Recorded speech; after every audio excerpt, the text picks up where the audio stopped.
Alrighty, yo, what is going on, everybody? It's your boy, Mr. DDG94, here back with another reaction video. Today, we finna react to Nostalgia for Wrestling. Nostalgia for Wrestling. This should be interesting. Without further ado, let's get right into it. Growing up as a kid, there was very few things that made me more excited than wrestling. I like basic kid stuff. My favorite cartoon was SpongeBob. My favorite show was Drake and Josh. Ew. When it came down to it, it was always about professional wrestling. Wrestling's always been around since I could remember, and some of my earliest memories involve wrestling. Some memories such as JBL getting John Cena arrested, ECW invading SmackDown, hating Chris Jericho like crazy, and I think one of the reasons why I grew to love wrestling was familiarity. Shows come and go, but they don't give you a comfortable feeling. With wrestling, you still see names you remember from when you were younger. Yeah, they're older now and they can't go like they used to, but just looking at someone on the roster, you think back to a time where they were considered the future. Nostalgia is a very odd but comforting feeling. It's a dive into the past where everything seems perfect. I don't tend to dwell in the past because it feels far out, but if you ask Kid Me about the perfect day, it's always gonna end with the Raw or SmackDown intro from 2007. Seeing John Cena feuding with the likes of Shawn Michaels, Edge, Randy Orton, or on the other side, Batista feuding with King Booker, The Undertaker, to me, that's the pinnacle of wrestling. What's interesting is, for you, it might be something entirely different. Nostalgia is very deceiving. You don't think about the negatives much. I'm thinking of holding a PSP and playing SmackDown vs. Raw 2007. You know, that's what I'm thinking of. When you think about the past, you think about the good times. There's a lot of things I don't like about this time period, but it's amazing how we can somewhat time travel back to a time we thought everything was better. It's nice, but often looking back at wrestling, it just seems so much better. Does it mean it was? No. Not exactly, but every wrestler feels much bigger. Rey Mysterio is a superhero. Batista, Cena, Orton, HBK, their star power feels incredibly larger than those of today. And a part of that is because I grew up seeing these guys as the biggest thing. Then you add Austin and Rock from the previous era, even the mid-carders like Shelton Benjamin and Carlito, they felt special to me. I remember any time a wrestling I don't know about Carlito wasn't okay. even on. Say another show or movie is on, I would get hyped just from a glimpse or preview of the next episode of Raw. On the next Friday Night SmackDown, Armageddon is coming. There was this commercial I just watched and I had tears in my eyes. I'm not gonna lie to you guys. It's this one. If you watch this commercial, you search it, you'll know that feeling. Watching it, I thought I was back in 2007 for a moment. My computer almost transformed into a Windows XP. Mine might be lying. I think I saw a PSP respond in front of me. Everything just felt grander and much special when it comes to wrestling. I saw this commercial and it was a flashback to the past. It took me back to 2007. I remember striving to get my hands on SmackDown vs. Raw 2008. I really wanted that game, and once I had it, I played it all the time. It was probably at one point my most played game ever. 08 is definitely up there, and the thing Game was overrated. It was cool. It was fun to play with friends. It was fun to play with friends on the PSP, or fun to play with friends if you have friends come over and play the game with you. But for the most part, fuck this game. SmackDown vs. Raw 2007. Fuck out of here. It's the GOAT. It's the GOAT. It's not even up for debate. It's the GOAT. Thing is, with SmackDown vs. Raw 2008, it wasn't like due to the roster and other issues, but I loved that game like crazy. Your perception of things are much different when you're younger, and it shapes you because while others despise that game, I still have a fondness for it. There was a rush of adrenaline anytime I went to a store as a kid because I always used to run to the toy aisle and see what they have. This was back when Jakks Pacific were making the toys. I had a bunch of them as a kid. I even had a Chris Benoit toy. It was the first toy I remember having. John Cena, Batista, Undertaker, Rob Conway, and I know you're confused. Like, why would a kid buy a John Cena toy, right? I had a John Cena. I had a John Cena. I had the spinner belt. I had the tag team belt. Because the tag team belt was on sale for like $2. It's like $2. Hey, you want this WWE Tag Team Championship belt? It's on sale for $2 at Toys R Us. Remember going up in there. Man, we was in there for my sister's birthday, so she can get what she wanted. I saw that shit for $2. I said, please, can I have it? It's only $2. I was looking at it, it's like $2. Sure, it's $2. So yep, it's $2. Put it in there. I was like, cool. I don't know why. I had a tag team belt, and I didn't even. Why would I have a tag team belt? That's stupid. And I already had the spinner belt, so it didn't make no sense.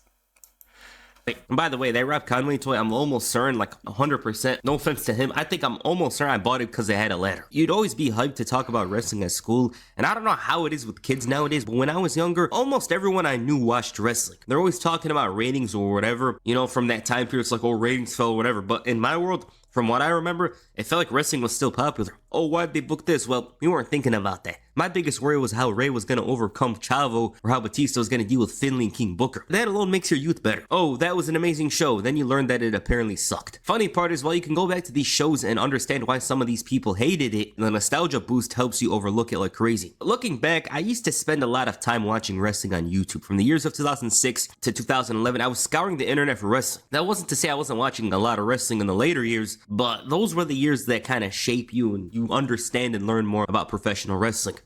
No, I used to go on here to watch like matches that I haven't seen in a while, because you gotta understand, not YouTube, WWE did have a on demand channel, but it was pay-per-view on demand. See, this was back before the WWE network or the WWE network app or Peacock or Netflix, you know what I'm saying? It was before this time, so you had to get the pay-per-view. You had to buy the pay-per-view if you wanted to watch like nostalgia WWE.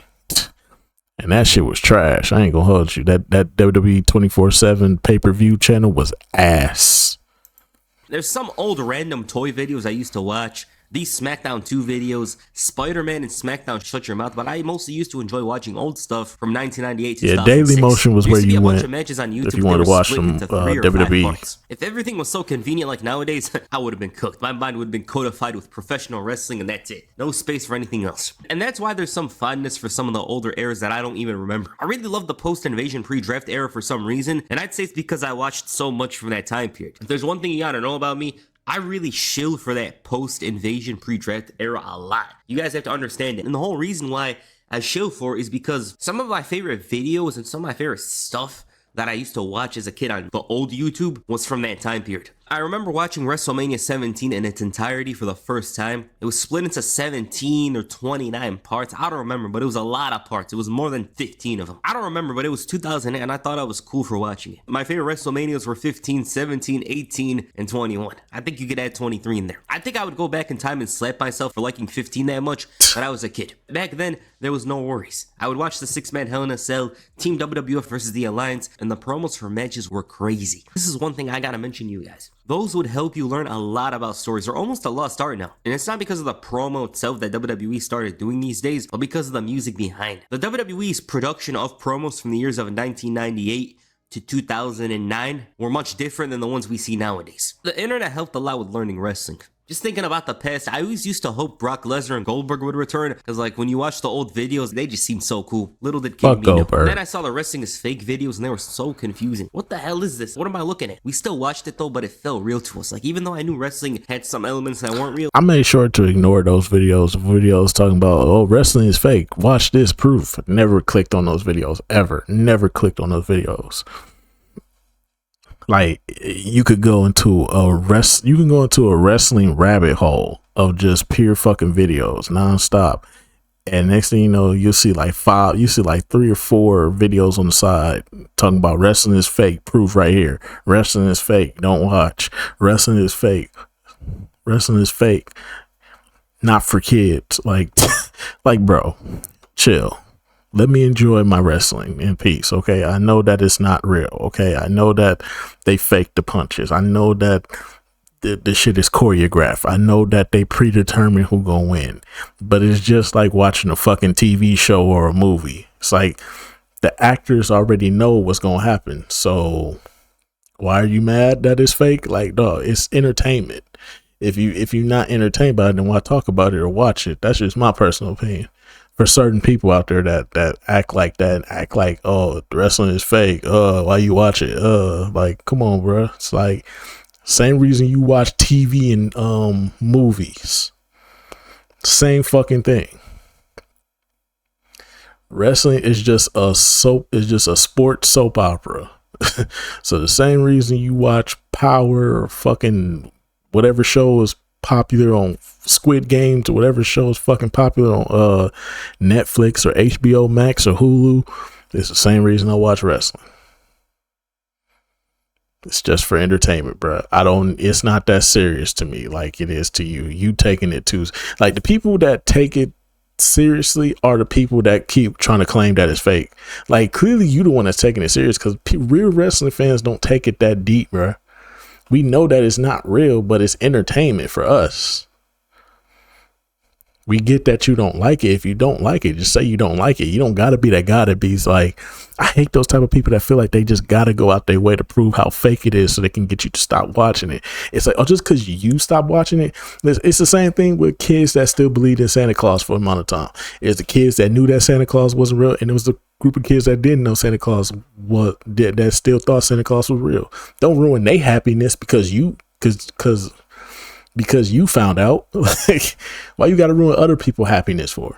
That is so fucking bogus, to take away somebody's happiness because you found out and you feel like, oh, I don't watch wrestling because it's fake. It's like, why ruin somebody else's happiness though? If you don't like it, just say you don't like it and move on. You the one that's taking it more seriously than they are. That shit. I never understood those people. Never have. It still felt real to me. I just said the meme by accident. YouTube was made from copyright videos in San Andreas. These were the videos I was watching when I should have been hustling and preparing for 2025. This video in particular might be a top 10 YouTube video of all time. I'm just saying. If you watched this John Cena rap battle as a kid, you were probably convinced that he'd cook Eminem in a rap battle. No. I'm serious. Like this, I actually thought John Cena was an A-tier Bro, I never took John Cena serious as a rapper, bro. Fuck out of here. rapper at this point or something. I don't care if I was 6 or 7. Don't get me wrong, I did buy the album. But I never took John Cena seriously as a rapper, bro. He's always been a wrestler to me. Still though, I had it good. The games were a great way to learn about wrestling. I had SVR 2007 on every console. Never did that for another game except maybe San Andreas. And there was always excitement to get my hands on a game I never played. The original SmackDown vs. Raw, Here Comes the Pain. They're like diving into another era, but the DVDs are great as well. I had a couple of them from 2006. They were always in the player to the point where the DVDs had scratched. Never had a DVD. Why I never had a DVD, a wrestling DVD or VHS tape? Because LimeWire exists, that's why.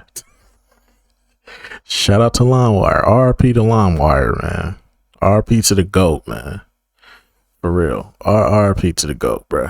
Got it. Oh, man. RP to the GOAT, man. This is a certified hood classic.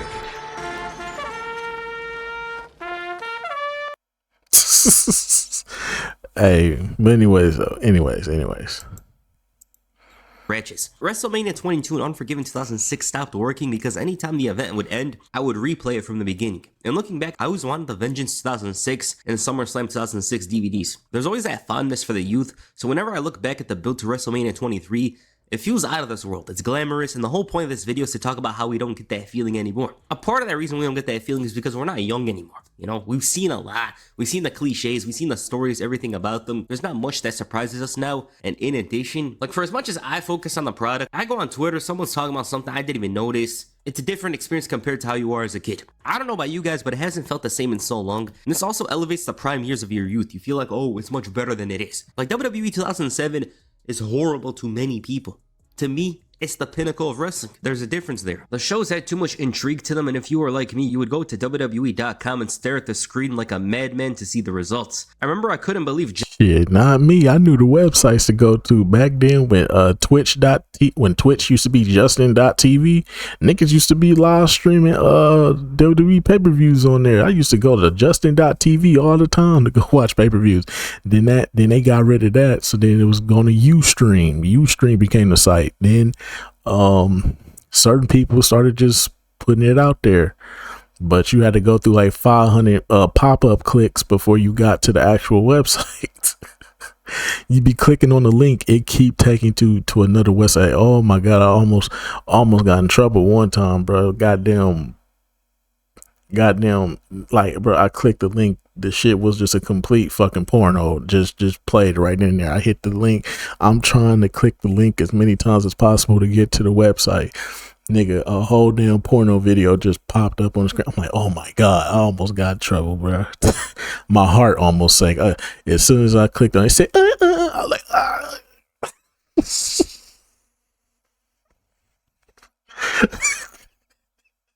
I used to hate this shit back in the day, man. Going to these free websites, but they always got these 500 pop-up pop-up websites before you actually take you to the actual website. We didn't have pop-up blocker back then. All we had was ad blocker. That was it. It was ad blocker and that was it. Wasn't no pop-up blocker. Now we got pop-up blocker, sponsor block, goddamn cookies. The cookie acts for the cookie and data block. Got all type of shit to block from websites now, but back then didn't have all that. All you had was ad block. That was it. Good times. John Cena lost at WrestleMania 24. It was so shocking to me. Wrestling was simply better back then because as a kid, you didn't know how to map out things or consider the booking of someone. It's like asking your grandma to plug in an HDMI cable into the TV. It's so confusing and advanced. The heels were actually hated by me. I despised them in every part of them. JBL was the devil incarnate, and I was thinking to myself, how could he go after... Some heels I hated, some I didn't. Like JBL, I hated JBL. But like Randy Orton, I didn't hate as much. Edge, yeah, I hated Edge. Triple H, I didn't hate as much. I don't know why. I didn't hate them as much when they were heels. Trying to think who else. Oh, Eddie for sure. I never hated Eddie as a heel. Even with that random ass Dominic Mysterio ladder match. Oh my god. The story was out of pocket. I had a certain hate for Kurt Angle, but not really. I think it was only if you faced John Cena I hated you. Other than that, you could face Batista, you could face Undertaker, you could face Rey Mysterio. I probably wouldn't be mad at you. Like, but when it came to John Cena, oh yeah, you was the enemy. The only conflicting one was when Jeff Hardy and John Cena faced off against each other that one time on Raw. That was the most conflicting shit ever because at one point I can't hate on Jeff Hardy, but I don't want to root against John Cena. It's like, I was like, WWE is putting me in a compromising position. I don't know who to go for. So I was just like, well, whoever win. Shit.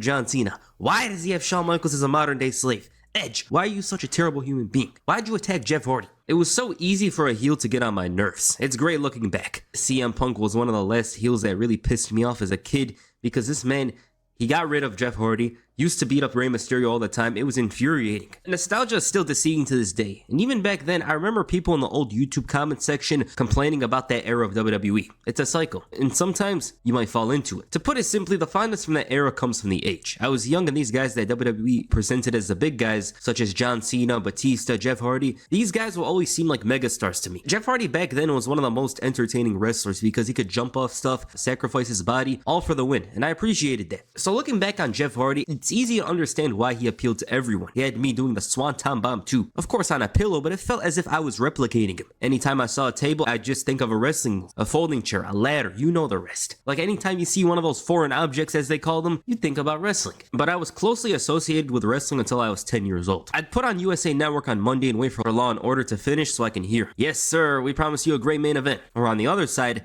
it was Everybody Loves Raymond or the King of Queens before SmackDown on the CW. I don't remember. I never watched Law and Order. I waited exactly till 6:55 on the dot every Monday. 6:55 on the dot. I'm in my room probably playing SmackDown versus Raw or NBA Live or 2K, one of them, or Grand Theft Auto. Who knows what I was doing that day. As soon as it says 6:55, I would immediately cut everything off, turn the lights off, close my door, roll right into the living room, sit my black ass down, turn the TV on. See, the last 5 minutes of them wrapping up. Oh, we figured it out, Johnson. That's right, Johnson. We figured it out. It was the maid the whole time. Ice-T come out of nowhere. It was the maid the whole time. That's crazy. And then the show would just end. And then it'd be like, coming up next, Monday Night Raw. Be like, yes, sir. Let's get it popping, man. And then with WWE SmackDown, because, since you didn't need cable, because the cable was only in my mama room in the living room, My mom never put cable in my room. I hated that. When we had to move from the legal cable box to Direct TV, it was sad for you, boy, with the cable. Had to go into the living room, and then you got your sister. You got to fight with your sister over the goddamn TV. Oh my God, that shit used to piss me off. That shit used to piss me the fuck off. I'll be like, dog, you can have the TV Tuesday through motherfucking Sunday. Let me get it for Monday. That's it. I only need the TV for Monday. I don't give a fuck about nothing else. I wasn't even watching TV like that. I'll just be in my room playing a video game, bro. I did not care about TV like that. But when it came to SmackDown, I probably missed like the intro because I didn't care for the intro, bro. As soon as the show started, like I said, I missed like the first 3 or 2 minutes of SmackDown, and then I tune in because I always miss the intro. I didn't care for it. It's Friday. Remember, whatever channel, USA, Sci-Fi, My TV Network, we were there. Now, if you're wondering how things changed with wrestling for me, it just came from out of nowhere. 2010 is a very memorable year for me, as this was a year that saw WWE change. The Nexus story was very big as a kid, but it slowly felt like things weren't the same. And that started with Jeff Hardy. He left followed by Shawn Michaels, Batista, Triple H, and The Undertaker. These 5 were very big parts of the fandom for me. I don't really want to use this word, but it felt like WWE lost its aura with these guys gone. They made it feel big time. On the other side, Rock's return was huge. It was so surreal as a kid to see him back, but even though Rock was back, Edge was gone. This was also the time when I noticed less kids talked about wrestling. I still watched the old stuff because it was cooler, but my interest at the time was football. That's what I preferred. Some stuff was just too stupid at that time. Michael Cole and Jerry Lawler's feud was so dumb and made wrestling seem like a thing of my past. That's what I think it really was. I think it was just Vince going full PG to the point where it just got to a point where it's just like, this shit got cringy for a little bit, dog. It literally got cringy for a little bit to the point where it was like, I don't know if I want to watch Monday Night Raw tonight, but I faithfully kept watching because I just didn't want to break tradition. I didn't break tradition until like late 2016. That's when I broke tradition. I did not care for wrestling anymore, bro. I was like, this is the same bullshit we gonna keep getting. I'm good on wrestling, bro. And I would literally only just come back for WrestleMania time. I'll see who win the Royal Rumble. Then I wouldn't reappear until like the week of WrestleMania to catch up on everything. Then get to WrestleMania, watch the WrestleMania, be like, this is what they doing now. Yeah, see, this is why I'm not watching this bullshit no more. And then I just skip wrestling for the rest of the year, bro. I don't care about SummerSlam, Survivor Series, none of that shit. Who won Money in the Bank? Do not care, do not know, do not want to know. Fuck wrestling. Like I said, if it wasn't for the pandemic, I still would probably not be watching wrestling. Watched the shows less often, but this went into effect after the summer. So I watched Cena and Punk's feud, Christian and Orton. I remember the later parts of 2011, but wrestling-wise, my memory is so blurry. I remember Daniel Bryan failing to cash in the briefcase, but other than that, not much. Kane returning with a mask was kind of a big deal, but not enough for me to dive back in. I was just zoned out with the shows. I'd put it on every once in a while, but it wasn't much. There was this one episode of SmackDown where I was just staring at the screen and Big Show randomly ran over AJ Lee. It was so odd. But if you're wondering, how did you find your way back to professional wrestling? It's simple. WrestleMania 28. I have a great fondness for this show. It's the entire reason why I got my passion back for modern wrestling, and that show always makes me smile. 2012, what a fun year that was, at least for me. The hype for Cena and Rock was overwhelming, and it felt like the biggest event ever. And honestly, if you ask me, it's probably the biggest televised event of my childhood. That show altogether brought me back, but it was different now. I knew how wrestling operated, and this is the worst part. I started reading a lot of those news and rumors. Big Show turning heel in 2012 was the most obvious thing to me, and by this point, my 3 favorites were John Cena, CM Punk, and Dan O'Brien. This was around May of 2012. Looking back on it, I had an interest in wrestling that year that I hadn't felt in a long time. I was too invested in it, and little did I know that 3 of my favorites would emerge at the end of the year. The Shield. The Shield were the men to watch out for. There came a point a couple of months later where everyone knew that there was no way for any of these guys to fail in their careers. And I love the group. They're exactly what WWE needed at the time, and the 3 of them were very different and distinctive from each other. The Shield were a big part of my later childhood and were a reason to stick around watching. It was kind of at this point where I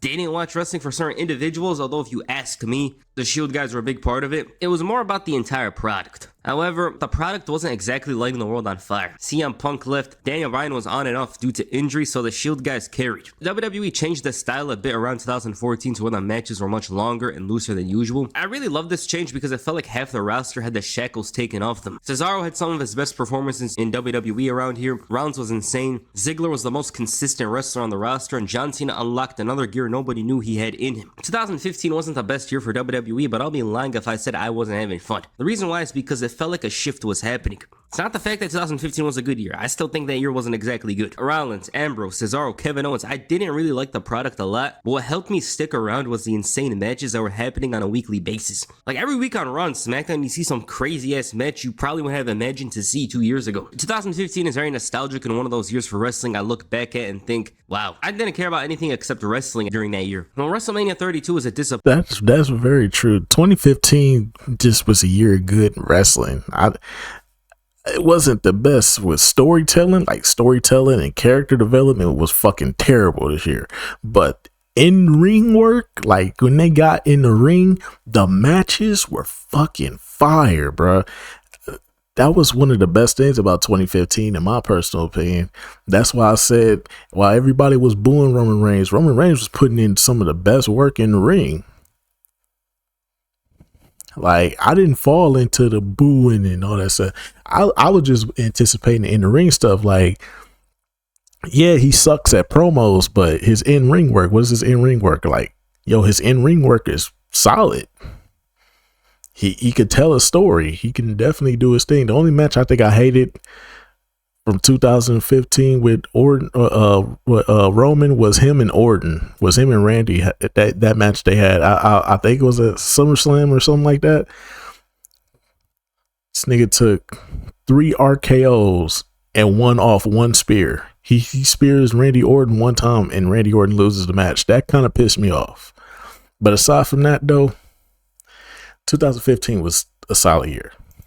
Appointment. There was a fire and excitement for the summer with AJ Styles having debuted, Sami Zayn, Enzo and Cass getting called up, and I had many reasons to be hyped for wrestling at the time, and I was. I still look back fondly on 2016. Even with the issues Raw had, SmackDown carried hard and we got to see some of the best versions of John Cena, AJ Styles, Dean Ambrose, and it was fun. It was a good time to be a fan. I remember a lot of crazy stuff was going down. This all changed after WrestleMania 33, and from there, I've seen the shows a lot differently. I don't have nostalgia for anything from the next years. Yes, some moments were cool, but I wouldn't be interested in doing a rewatch of that stuff, and that tells me all I need to know. The novelty's gone. And from there, I never had a super strong focus on the product. It's very easy to catch up on stuff though. If you want to watch a Raw or SmackDown, it's there. The whole point of this video is just to talk about how wrestling doesn't feel the same now. It's not exactly because it's worse, but it's mostly because there was a special novelty with it when you're younger. You haven't seen everything there is to offer, and you don't think about booking or storylines or all that. You just watch it. Obviously, you're not going to have that same feeling as you're older, like me. Nostalgia brings warmth, a time of comfort and answers.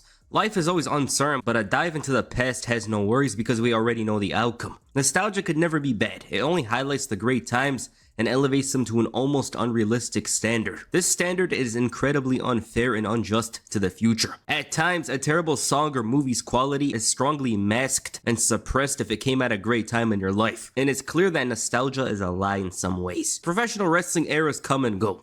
While it'll definitely be a time I enjoy, nothing will ever come close to the excitement I had in the late 2000s. There's a special novelty there, and a part of it is, of course, looking back fondly due to nostalgia. It was fun as a kid, you know, it's fun watching wrestling, but it's never going to be the same for me. No matter what they do right now, it's not going to be the same. They could bring back Prime Stone Cold, they could bring back Prime Rock, Prime John Cena. It ain't going to hit the same because when you're younger, it's very different. Again, nostalgia is deceiving. Some stuff isn't that good, but with the childhood boost, everything feels like it's good. So I just want to make this video to talk about the past and talk about some nostalgia I had for the old days of wrestling when I was growing up. I'm sure a lot of you can relate to this video and remember some of the memories we had growing up watching wrestling. Yep. So yeah. Alright, what you guys think of this video? Please comment down below. And that's it for this video. Make sure you hit the Batista bump on the like button and perhaps the FU on the subscribe button. Peace.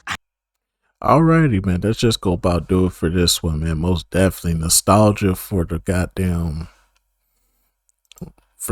wrestling, man. Just there was the good times and there was the bad times. Like you said, man, back then and like from like the 2000s pretty much up until like 2010, I want to say, wrestling had that magic to it. I want to say around 2010, when internet started to become more accessible, because internet wasn't really that accessible. And if you was on the internet, you wasn't like you wasn't like looking for wrestling news per se. Like in the early 2000s, before YouTube, you weren't looking for wrestling back then. The only time you went to wrestling was when you was trying to see who won the pay-per-views. And then there was the time, and then eventually, like I said, like Justin.tv and Ustream and all these other sites started showing WWE people started putting the WWE pay-per-views up for free and shit. So yeah. But around that time, man, like WWE was mythical, man, because it wasn't like a place where you can just go back and watch. It's not like now. Like back then, you had to actually watch the show to know what happened. It's not like now where WWE has a whole goddamn YouTube page where they show you everything that happened if you missed it.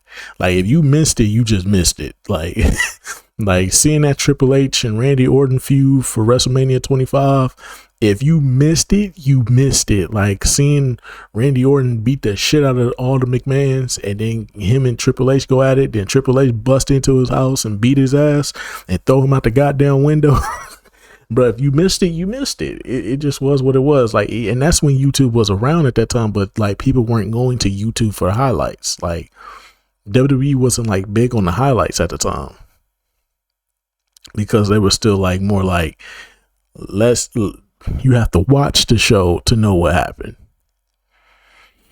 But as time went on, WWE started slowly showing highlights of the show. And that started to take away from watching the show, because it's like I can just watch the shit on YouTube now. So that's really how it is for me. But even though I'm off on Monday, so I do watch Raw live. You know what I'm saying? You know, we do shit the Jack Sparrow way over here, but yeah, man. Back then, it was just it was like you had to be there. It's like you didn't want to miss Raw, you didn't want to miss SmackDown, because you didn't want to miss out on the greatness, because you don't know what could have happened. But like nowadays, it's like you could miss it and still be in the know. So like it's not like you're feeling left out these days. It's kind of like, and then on top of that, you got the IWC, the internet wrestling community. Like y'all niggas ruin wrestling for real. Y'all the real reason why wrestling don't feel as good. This WrestleMania wasn't good this year, because y'all just some big ass babies and complainers. But yeah, man. Nostalgia for wrestling, man. There was some good times, there was some bad times, but man, there was some times, man. But yeah, man, that's just gonna about do it for this one. I'll see y'all in the next video. Till then, peace out.